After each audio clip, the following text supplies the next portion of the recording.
राजनीति में आ चुकी है एडवोकेट अंजलि अवस्थी। कैसे इतने खतरनाक मंत्री से लेगी टक्कर। अगर आपको भी जाननी है इस एपिसोड की अपडेट तो फटाफट से हमारे चैनल सर्वे एक्सप्लेन को सब्सक्राइब कर लें, वीडियो को लाइक शेयर कमेंट करें एंड हाइप का बटन जरूर दबा दें। तो चलिए फटाफट से स्टार्टिंग करते हैं। आज के एपिसोड की शुरुआत में हम देखते हैं सूर्यवंशी कहता है इतना सब हो गया, अब हम क्या करेंगे। भड़का हुआ मंत्री कहता है कल उसके कैंपिंग का पहला दिन है, वो अंजलि बस्ती के सामने ही करेगी। उसकी मीटिंग को बर्बाद कर दो, जरूरत पड़ी तो गोलियां चलाओ, पत्थर फेंको, मगर किसी भी हालत में कोई मीटिंग नहीं होनी चाहिए। तो वहीं पर अंजलि अपनी बस्ती में होती है, वो सभी लोगों को कहती है कि मीटिंग तो होकर ही रहेगी। मैं लोगों को ये समझाऊंगी कि जहाँ पर कोई हॉस्पिटल नहीं है, जिसका सारा पैसा धर्मराज आहूजा हजम कर चुका है, जो हॉस्पिटल है वहाँ पर कोई इंसान घुस नहीं सकता। वहाँ पर भेड़ बकरियों की तरह लोग नीचे बैठे हुए हैं। उस हॉस्पिटल में घुसने का मतलब ये है कि जिंदा जा तो सकते हैं मगर जिंदा वापस नहीं आ सकते। एक क्रिमिनल इस इलाके से जीत नहीं सकता। प्रदीप कहता है तेरी जान को खतरा हो सकता है अंजलि, तुम संभल कर रहना, ये मंत्री तुझे मार देगा, मैं बता रहा हूँ। वो कितना खतरनाक है तुम्हें पता नहीं। अंजलि कहती है शायद आपको भी पता नहीं है प्रदीप भैया, इलेक्शन लड़ने से पहले ही मैंने अपने सर पर कफन बांध लिया था। कानून की अदालत को भी संभालूंगी और जनता की अदालत को भी, आप फिक्र मत कीजिए। अंजलि पद्मा को लेती है और वहाँ से चले जाती है। आगे हम देखते हैं युवराज सिंह किसी को फोन करता है और कहता है कि अपनी कानों के दोनों पर्दे खोलकर मेरी बात सुन, इस बार कोई गलती नहीं होनी चाहिए। ये जो राजपूत खानदान की बहू है इसके चर्बी बहुत चढ़ गई है, पहले तो इसकी चर्बी उतार। कल मीटिंग है वो होनी नहीं चाहिए। अगर तुझे गोलियां चलानी है वो भी चला, पत्थरबाजी करनी है वो भी कर, अगर गुंडे लेकर आने हैं तो वो भी लेकर आ। अगर इन सब से भी कुछ नहीं होता तो बॉम्ब फेंक। लोगों के अंदर डर बैठा, वो वहाँ पर आने नहीं चाहिए। किसी भी हाल में वो एडवोकेट अंजलि अवस्थी जीतनी नहीं चाहिए। ये कहकर युवराज सिंह फोन काट देता है। मंत्री युवराज सिंह को कहता है गिन्नी के पास बहुत सारे सबूत हैं, उसे सब पता है हमारे रैकेट के बारे में, उसे या तो उठा लो या फिर मारकर जमुना में बहा दो। आगे हम देखते हैं गिन्नी रो रही होती है, अपने पापा से कहती है आपकी ये हालत कैसे हो गई। अगले ही पल गिन्नी कहती है पापा को इतनी गर्मी में क्यों रखा हुआ है, ये पंखा क्यों बंद है। निवेदिता कहती है बिजली नहीं है, यहाँ पर बिजली की लाइन काट दी गई है, ना ही यहाँ पानी का सप्लाई है। बिजली पानी के टैंक का इंतजाम करती है जिससे खाने का बंदोबस्त हो जाता है। तभी वहाँ पर पद्मा आती है, वो कहती है इन सब की जिम्मेदार आप हैं। गिन्नी उसे कहती है पद्मा जले पर नमक मत छिड़क। पद्मा कहती है कि मैं सच बोल रही हूँ। गिन्नी कहती है कि सच की बात कर रही है तो। पद्मा कहती है बहुत बड़े आदमी की प्रेमिका थी आप, करोड़ों के मालक, सब 2 नंबर का पैसा। गिन्नी कहती है पद्मा अपनी औकात में रहकर बात कर। निवेदिता कहती है तुम किस औकात की बात कर रही हो, ये पद्मा और अंजलि इन्होंने ही तुम्हारे पापा को बचा कर रखा है।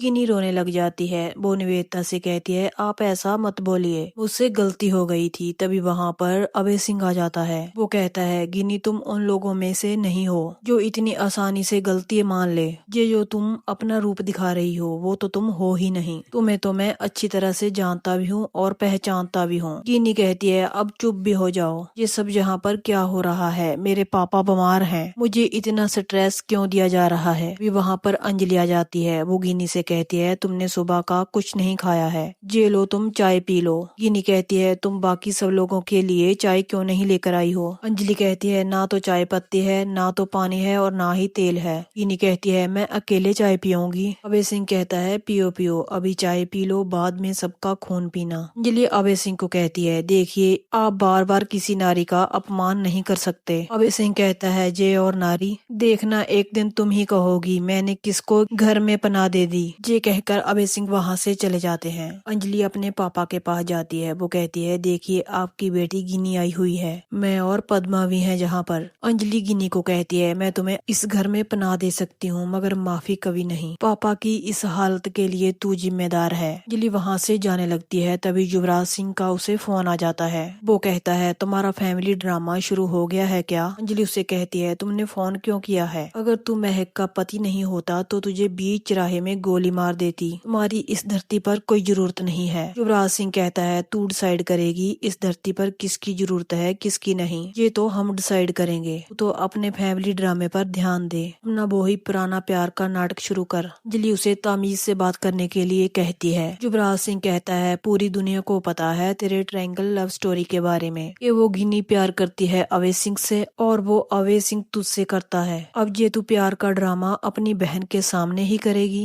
अंजलि कहती है अगर तूने अपनी जुबान को बंद नहीं किया तो मैं तुम्हारी जुबान को जड़ से उखाड़ दूंगी। युवराज सिंह कहता है अगर मैं अपनी आई पर आ गया तो तू पूरे दिल्ली में नहीं दिखेगी। मुद्दे की बात कर जिसके लिए मैंने तुम्हें फोन किया है। तुम जो मीटिंग करने वाली हो वो तुम नहीं करोगी। अगर अंजलि कहती है मैं मीटिंग करूंगी और पूरा दिल्ली शहर देखेगा। ये कहकर अंजलि फोन काट देती है। तभी वहाँ पर अवय सिंह अंजलि के लिए चाय लेकर आता है और कहता है कि मैं जानता हूँ तुमने सुबह से कुछ नहीं खाया, कम से कम ये चाय पी लो। अंजलि अवय सिंह के हाथ से चाय पकड़ लेती है, मगर गिन्नी को ये सब देखकर अच्छा नहीं लगता। वो मन ही मन जल रही होती है। अवय सिंह कहता है अंजलि हम सब तुम्हारे साथ हैं, तुम फिक्र मत करो। तभी गिन्नी अपने हाथ से चाय का कप और प्लेट छोड़ देती है। उसके मन में इतना गुस्सा होता है। निवेदिता और बाकी सब लोग पूछते हैं कि क्या हुआ। गिन्नी कहती है कुछ नहीं, बस हाथ से छूट गया। गिन्नी कहती है डोंट माइंड, चाय सस्ती और बहुत कड़वी है, आजकल मेरा टेस्ट चेंज हो चुका है, मैं अपने कमरे में जा रही हूँ। तभी अंजलि गिन्नी से कहती है उस कमरे में वेद और आरती रहते हैं, अभी दूसरे कमरे का इंतजाम नहीं हुआ।